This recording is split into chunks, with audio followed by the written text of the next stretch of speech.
Dengan diberikannya pupuk daun ini, mudah-mudahan proses pengisian malai dapat berisi full sampai ke pangkal. Juga proses pematangan buah 2 kali lebih cepat, sehingga proses panen dapat dilakukan lebih cepat pula, sahabat EBIB.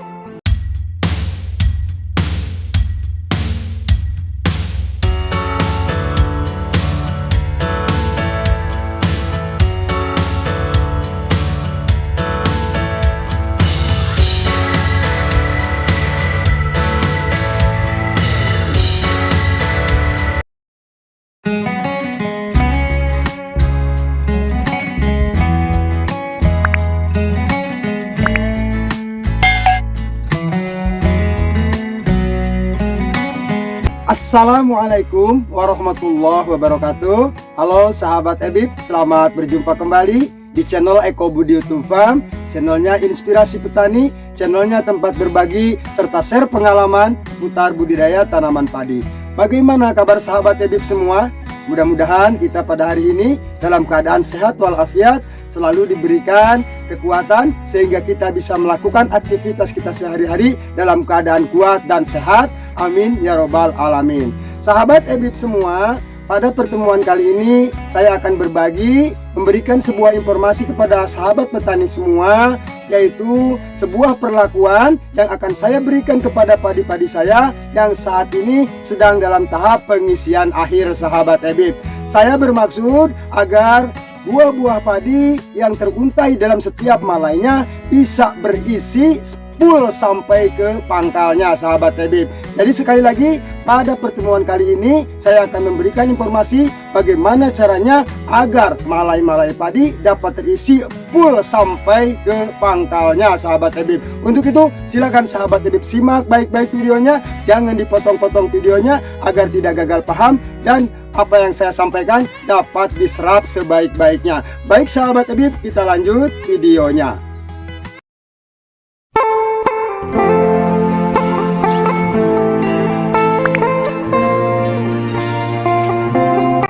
Sahabat EBIB semua, ini adalah keadaan padinya yang hari ini akan saya berikan perlakuan dengan memberikan nutrisi untuk mempercepat proses pemasakan buah, juga agar malai-malai padi ini bulir-bulirnya dapat berisi full sampai ke pangkal.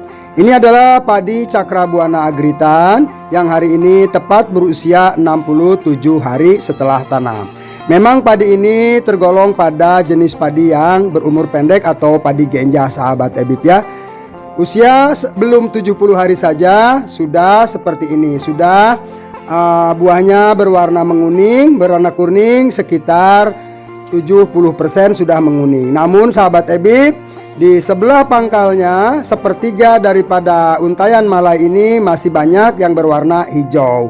Untuk itu penting kiranya bagi saya untuk memberikan nutrisi agar malai-malai padi ini proses pematangan buahnya bisa lebih cepat, juga pengisian bulir-bulirnya supaya lebih maksimal dan bisa terisi full sampai ke pangkalnya, sahabat EBIB semua.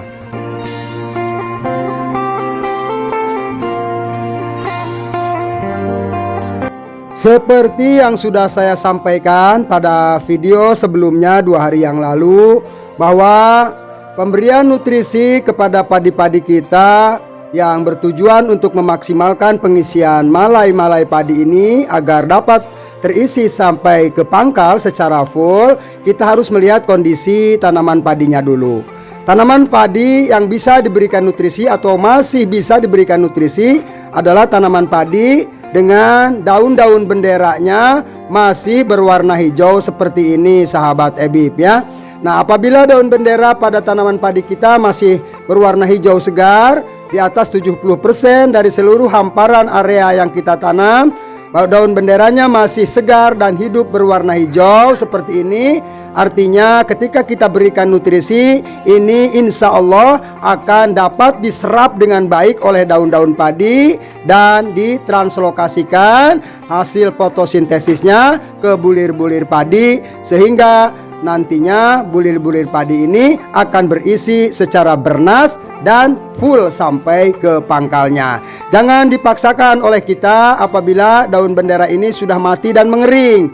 Kita paksakan diberikan misalnya nutrisi untuk pengisian malai agar lebih maksimal. Itu nantinya akan sia-sia ya, karena daun-daun padi ini sudah tidak mampu lagi untuk menyerap nutrisi yang kita berikan. Juga daun padi yang sudah mati dan mengering, khususnya daun bendera, tidak mampu lagi melakukan proses fotosintesis, yang mana di dalam proses fotosintesis tersebut dilakukan sebuah proses pemasakan saripati makanan yang diserap oleh tanaman, baik melalui akar maupun melalui daun, dimasak di dalam daun melalui proses fotosintesis, dan hasilnya akan ditranslokasikan ke bulir-bulir padi untuk menjadi buah padi yang berisi, sahabat Ebib. Kemudian nutrisi apa yang tepat diberikan kepada padi-padi seperti ini, sahabat Ebib, agar proses pengisian malainya dapat terisi full sampai ke pangkal, juga proses pematangan buahnya dapat dipacu lebih cepat, sehingga proses panennya pun akan lebih cepat, sahabat Ebib. Nutrisi yang dibutuhkan adalah sebuah pupuk yang mengandung unsur kalium dan fosfat yang tinggi, sahabat Ebib semua. Pupuk yang mengandung unsur fosfat dan kalium yang tinggi yang akan saya gunakan pada kesempatan kali ini adalah sebuah pupuk yang diciptakan melalui teknologi multiple ultraionik, yang mana proses penyerapannya oleh tanaman 5 kali lebih cepat dibandingkan pupuk-pupuk ionik pada umumnya, sahabat Ebib. Pupuk apa yang akan saya gunakan? Oke, sebelum kita lanjut, sahabat Ebib, videonya saya mengingatkan kepada sahabat Ebib, mohon dibantu channel ini, silakan tekan tombol subscribe-nya bagi yang belum. Bagi yang sudah, saya ucapkan banyak-banyak terima kasih. Tekan pula tombol like-nya, aktifkan lonceng notifikasinya agar sahabat petani semua selalu mendapatkan pemberitahuan setiap saya mengupload video-video terbaru seputar budidaya tanaman padi. Silakan sahabat Ebib juga bisa berkomentar di kolom komentar, bertanya. Insya Allah semua komentar dan pertanyaan-pertanyaan sahabat Ebib yang berkaitan dengan tema dalam hari ini akan saya jawab sepengetahuan saya, sahabat Ebib. Bagikan video ini apabila dirasa bermanfaat agar lebih bermanfaat lagi bagi orang lain. Baik sahabat Ebib, kita lanjut ya. Pupuk yang akan saya gunakan kali ini adalah sebuah pupuk cair dengan merek dagang Big Phosphor, sahabat Ebib. Big Phosphor ini adalah sebuah pupuk cair yang mengandung unsur kalium dan fosfat yang cukup tinggi. Kandungan fosfat dan kaliumnya 5 kali lebih banyak dibandingkan dengan pupuk-pupuk monokalium fosfat yang lainnya, sahabat Ebib. Nah, pupuk Big Phosphor ini diciptakan melalui sebuah teknologi multiple ultraionik. Artinya teknologi ini adalah teknologi yang lebih tinggi dibandingkan dengan teknologi ionik pada umumnya, sahabat Ebib. Sehingga dengan diciptakannya melalui teknologi yang tinggi, pupuk Big Phosphor ini dapat diserap oleh tanaman 5 kali lebih cepat ya daripada pupuk-pupuk yang lainnya. Tanaman hanya membutuhkan waktu 6-7 detik saja sudah bisa menyerap unsur hara, kalium dan fosfat yang ada di dalam Big Phosphor ini melalui spray yang kita berikan kepada padi-padi kita. Nah, sahabat Ebib, apakah ada pupuk yang lain, Kang, selain pupuk Big Phosphor ini? Nah, kalau di tempat sahabat Ebib tidak ada misalnya pupuk seperti Big Phosphor ini, sahabat Ebib bisa menggunakan pupuk monokalium fosfat yang lain seperti merek MKP Patani atau MKP Merauke, juga pupuk-pupuk merek yang lain. Yang penting kandungannya monokalium fosfat atau fosfat dan kalium, sahabat Ebib ya.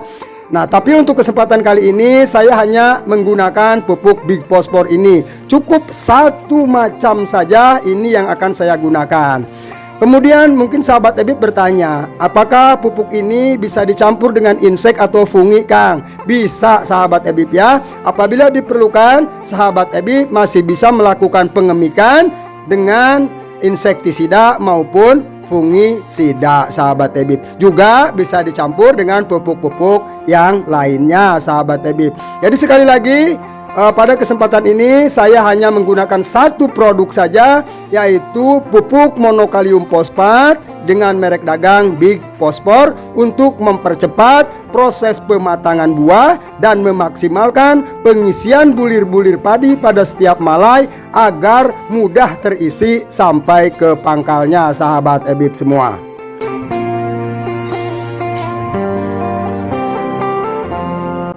Dengan diberikannya pupuk daun ini, mudah-mudahan proses pengisian malai dapat berisi full sampai ke pangkal. Juga proses pematangan buah 2 kali lebih cepat, sehingga proses panen dapat dilakukan lebih cepat pula sahabat Ebib. Untuk mengetahui dosis atau takaran pupuk yang akan saya gunakan ini, silakan sahabat Ebib lihat. Saya akan melakukan pengemikan dengan air melalui tangki sprayer. Berapa dosis atau takaran yang akan saya gunakan? Dan ini adalah dosis atau takaran yang sesuai yang dapat kita berikan agar proses pemberian nutrisi dapat berjalan dengan maksimal sahabat Ebib. Baik sahabat Ebib, kita lihat sama-sama proses pengemikannya.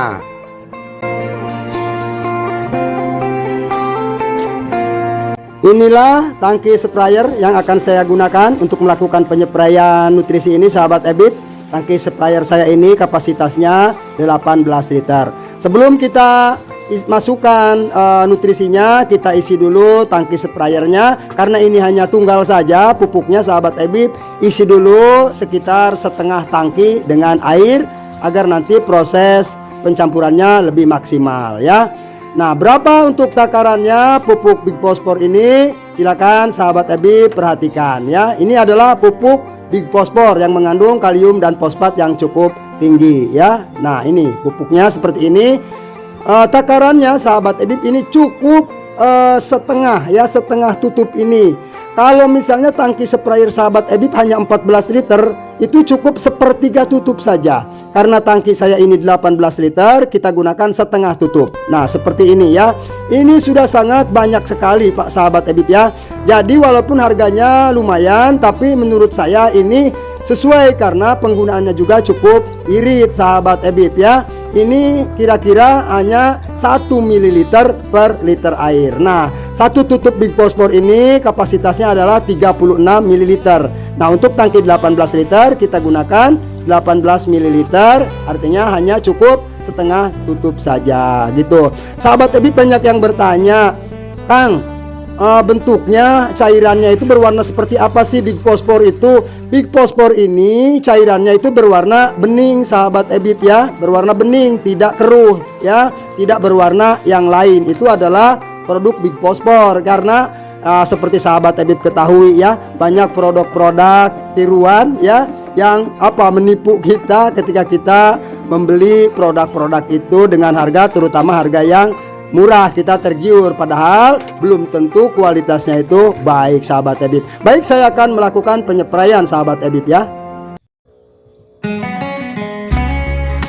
Penyepraian yang saya lakukan ini saya lakukan di pagi hari sahabat Ebib ya, sekitar jam 8 pagi. Penyepraian nutrisi akan lebih maksimal apabila kita lakukan di pagi hari. Karena apa?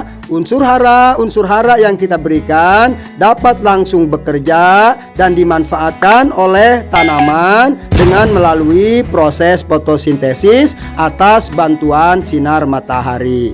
Proses fotosintesis pada semua tumbuhan dilakukan di dalam daun sahabat Ebib. Untuk itu pemberian nutrisi ini kita lakukan juga melalui daun ya. Tentu saja dengan daun yang masih sehat, yang masih hidup dan berwarna hijau sahabat Ebib. Apakah tidak bisa dilakukan sore hari Kang penyepraiannya? Karena beberapa alasan, misalnya karena cuaca juga bisa karena kesibukan kita hanya sempatnya di sore hari, boleh sahabat Ebib ya, disepraikan di sore hari pun boleh. Tapi sekali lagi, apabila memungkinkan dan cuacanya mendukung, lakukan penyempraian nutrisi itu di pagi hari agar proses fotosintesis yang dilakukan oleh tanaman dapat berjalan dengan lancar dengan diberikannya kandungan-kandungan nutrisi yang kita berikan melalui penyempraian. Baik sahabat Ebib, mungkin ini yang bisa saya sampaikan. Mudah-mudahan informasi ini bermanfaat bagi sahabat petani semua. Saya mohon maklum apabila ada salah-salah kata dan salah pernyataan. Kurang dan lebihnya saya mohon maaf. Akhirul kalam, wassalamualaikum warahmatullahi wabarakatuh.